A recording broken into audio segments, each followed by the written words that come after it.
আচ্ছা, শুরুতে আপনি যে ভিডিওগুলো দেখলেন এই ধরনের ভিডিওগুলো কিন্তু টিকটকের ফর ইউ আপ আছে, মানে যেই ভিডিওগুলো তৈরি করতেছে তার ছবি দিয়ে তার ভিডিওটা কিন্তু ভাইরাল হচ্ছে। তো আপনার প্রিয় দলের জন্য এরকম একটা ভিডিও আপনি কিভাবে তৈরি করবেন সেটাই দেখাবো আজকের ভিডিওতে। অবশ্যই ভিডিওটা শেষ পর্যন্ত দেখবেন। ওকে, তো প্রথমে আপনাদেরকে যে কাজটা করতে হবে, টেলিগ্রামটাকে ওপেন করতে হবে। আপনি টেলিগ্রামটাকে ওপেন করবেন, তারপর আমাদের যে চ্যানেলটা রয়েছে অফিসিয়াল নাবেল, আপনি আমাদের চ্যানেলে চলে আসবেন। আর সমস্যা নাই, এই যে পোস্টটা হচ্ছে এই পোস্টের লিঙ্কটা কিন্তু এই ভিডিওর ডেসক্রিপশন বক্সে দেওয়া থাকবে বা ভিডিওর প্রথম কমেন্টে পেয়ে যাবেন। আপনি জাস্ট লিঙ্কে ক্লিক করলে এই পোস্টটা রয়েছে, এই পোস্টে কিন্তু আপনি আসতে পারবেন। ঠিক আছে, তো দেখতে পাচ্ছেন এখানে কিন্তু রয়েছে, আর এখানে আরো বিভিন্ন ধরনের প্রম্পট কিন্তু আপনারা পেয়ে যাবেন। খুব সহজে কিন্তু এই ধরনের ছবিও আপনারা তৈরি করতে পারবেন এখানে। সো দেখতে পাচ্ছেন প্রথমে কিন্তু ব্রাজিলের লিঙ্কটা রয়েছে। আমরা যদি এখান থেকে সরাসরি ব্রাজিলের লিঙ্কে ক্লিক করি, আপনাকে কিন্তু ক্যাপকাটে ওপেন করাবে। এখান থেকে যে ইউজ টেমপ্লেট ইন ক্যাপকাট, অবশ্যই ক্যাপকাট অ্যাপ্লিকেশনটা আপনার ফোনে আপনি ইনস্টল করে রাখবেন। ঠিক আছে, দেন এই যে ইউজ টেমপ্লেট নামে যে অপশনটা রয়েছে, আপনি সরাসরি ইউজ টেমপ্লেটে ক্লিক করবেন।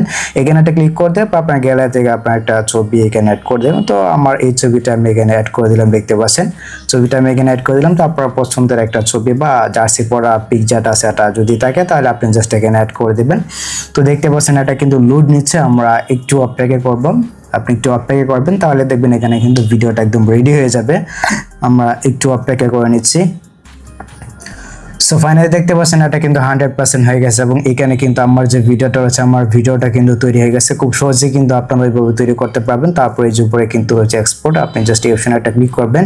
এখানে একটা ক্লিক করে দেওয়ার পর দেখতে পাচ্ছেন নিচে কিন্তু হচ্ছে সেভ টু ডিভাইস, আপনি এখানে একটা ক্লিক করে দেবেন। ঠিক আছে, এখানে একটা ক্লিক করে আপনার গ্যালারিতে এটাকে সেভ করে নেবেন। তারপর আপনি চাইলে কিন্তু আর্জেন্টিনাটা এইভাবে সেভ করতে পারবেন, সেটাও আমি আপনাদেরকে দেখিয়ে দিচ্ছি। এখান থেকে এটাকে সেভ করলাম, ব্যাক করলাম এখান থেকে। আর অবশ্যই ক্যাপকাট অ্যাপ্লিকেশনটা আপনাদের ফোনে ইনস্টল করে নেবেন। ব্যাক করলাম এখান থেকে, আমি আবার যাবো টেলিগ্রামে। এখানে আসার পর যে আর্জেন্টিনা যেটা রয়েছে এটাতে ক্লিক করবেন, এই লিঙ্কে। তো লিঙ্কে ক্লিক করার পর আগের মতো ইউজ টেমপ্লেট ইন ক্যাপকাট এখানে ক্লিক করবেন। দেন এই যে টেমপ্লেটটা কিন্তু ওপেন হয়ে গেছে, ইউজ টেমপ্লেটে ক্লিক করবেন। আপনার একটা ছবি এখানে চুজ করে দেবেন। ওকে, তো চুজ করার সঙ্গে সঙ্গে দেখতে পাচ্ছেন খুব সহজেই কিন্তু এটা জাস্ট 1 মিনিটের ভিতরে বা 1 সেকেন্ডের ভিতরে কিন্তু এটা এডিটিং হয়ে গেছে। আমরা এখান থেকে এটাকে এইভাবে সেভ করে নিচ্ছি। ওকে, তো এই যে সেভ টু ডিভাইস নিচেটাতে ক্লিক করবেন, তাহলে কিন্তু এটা সেভ হয়ে যাবে। আর আপনি চাইলে এটাকে টিকটকে আপলোড করতে পারবেন, ফেসবুকে আপলোড করতে পারবেন, স্টোরি দিতে পারবেন আপনার ইচ্ছা মতো। ওকে, তো এই ছিল মতো আজকের ভিডিও গাইস। যদি ভিডিওটা আপনাদের কাছে একটু হেল্পফুল হয়ে থাকে অবশ্যই ভিডিওতে একটি লাইক দিয়ে চ্যানেলটিকে সাবস্ক্রাইব করে নেবেন। দেখা হচ্ছে আপনাদের সাথে পরবর্তী নেক্সট কোনো ভিডিওতে।